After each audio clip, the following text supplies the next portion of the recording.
मिलत news bulletin में आपका स्वागत है। देश और दुनिया की बड़ी खबरों के साथ मैं असरार अहमद। प्रोफेट मोहम्मद की काल्पनिक तस्वीर प्रकाशित करने वाले प्रकाशक ने माफ़ी मांग ली है और कहा है कि भविष्य में ऐसा अब कभी नहीं होगा।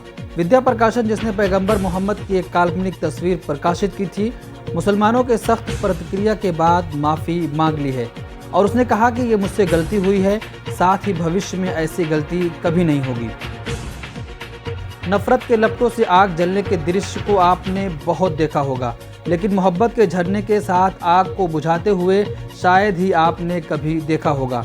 इसी तरह की एक घटना मध्य प्रदेश के विदिशा जिले के सतपारा से सटे शेरपुर में हुई है। जब शेरपुर गांव के मुसलमान नमाज पढ़ने में व्यस्त थे और उनके खेतों में खड़ी फसल में आग लग गई, तो पड़ोस के गांव सतपारा के हिंदू भाइयों के प्रयासों से आग की लपटों पे काबू पाया गया।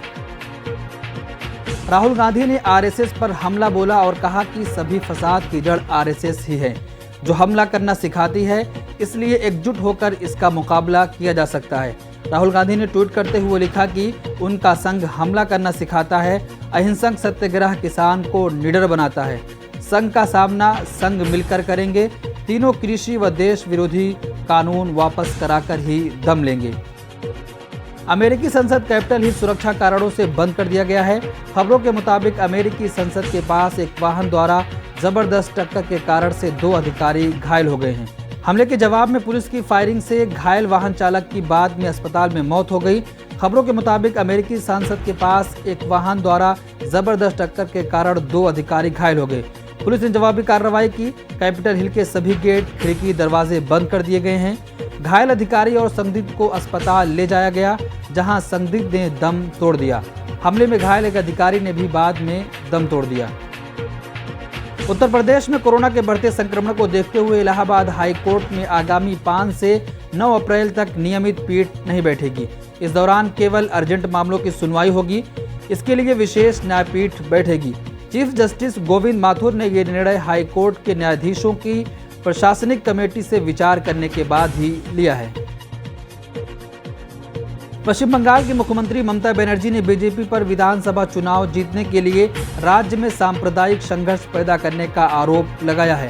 टीएमसी प्रमुख एक चुनावी रैली को संबोधित करते हुए मुस्लिमों से हैदराबाद की भाजपा के समर्थन वाली पार्टी और उसकी बंगाल की सहयोगी पार्टियों के जाल में न फंसने का भी आह्वान किया है, जो वोटों का ध्रुवीकरण करने आई हैं। उन्होंने असदुद्दीन ओवैसी के नेतृत्व वाली एआईएमआईएम और अब्बास सिद्दीकी की आईएसएफ पर भी निशाना साधते हुए ये टिप्पणी की है। टीएमसी प्रमुख ने हिंदुओं से भाजपा की सांप्रदायिक झड़पों के लिए उकसाने की कोशिशों के खिलाफ खड़ा होने का भी अनुरोध किया है और उनसे उनके इलाकों में परेशानी पैदा करने के लिए भेजे गए बाहरी लोगों को खदेड़ने का भी आह्वान किया है।